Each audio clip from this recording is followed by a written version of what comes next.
Bismillahirrahmanirrahim. Assalamualaikum warahmatullahi wabarakatuh. Nama saya Airodia, Prodi PIAUD A semester 4, mata kuliah Psikologi Perkembangan Anak.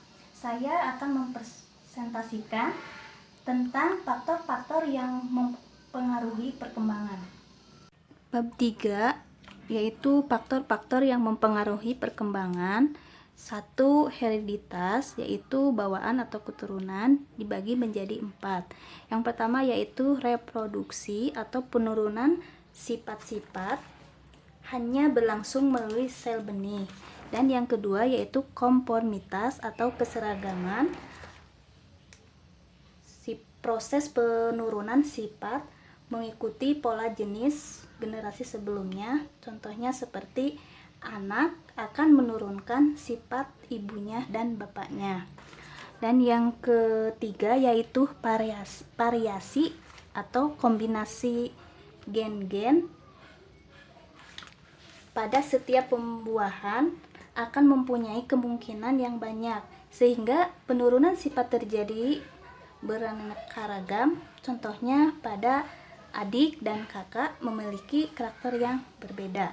Dan yang keempat itu regresi filial atau penurunan sifat, cenderung ke arah rata-rata turunan sifat diambil rata antara dari ibu dan bapaknya. Dan yang kedua yaitu lingkungan perkembangan.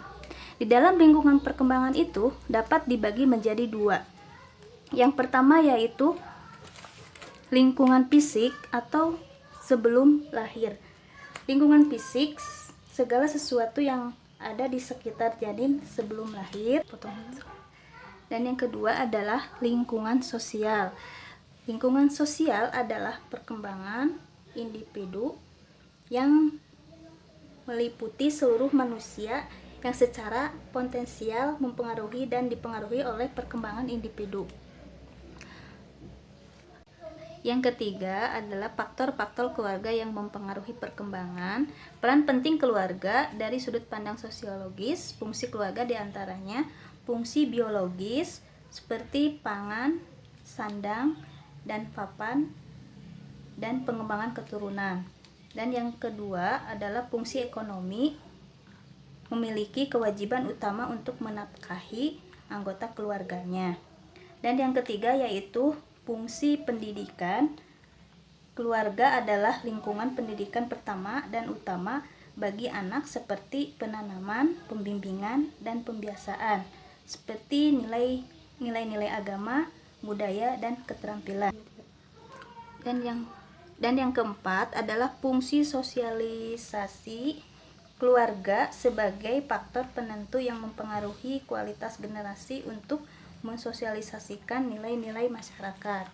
Dan yang kelima yaitu fungsi perlindungan.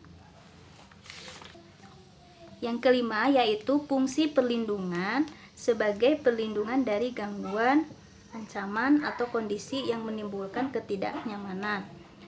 Dan yang keenam yaitu fungsi rekreatif, adalah keluarga dapat memberikan kenyamanan seperti keceriaan, penuh semangat bagi anggotanya. Dan yang ketujuh yaitu fungsi agama.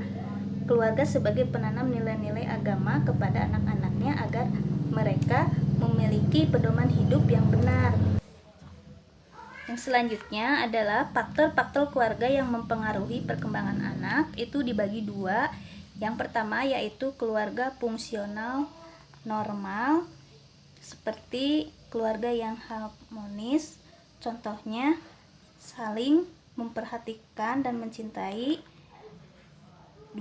Sikap terbuka dan jujur. Dan 3 adalah mampu berjuang mengatasi masalah hidupnya. Dan yang kedua adalah keluarga disfungsional, yaitu keluarga yang tidak harmonis, seperti contohnya kedua orang tua berpisah atau bercerai. Dan yang kedua yaitu hubungan orang tua dengan anak tidak baik. Dan yang ketiga suasana rumah tangga yang tegang dan tanpa kehangatan. Kesimpulan, keluarga fungsional normal memberikan dampak keluarga yang harmonis. Dan yang kedua adalah keluarga disfungsional memberikan dampak kurang baik terhadap perkembangan anak seperti broken home. Sekian prestasi dari saya. Mohon maaf bila ada kesalahan. Wassalamualaikum warahmatullahi wabarakatuh.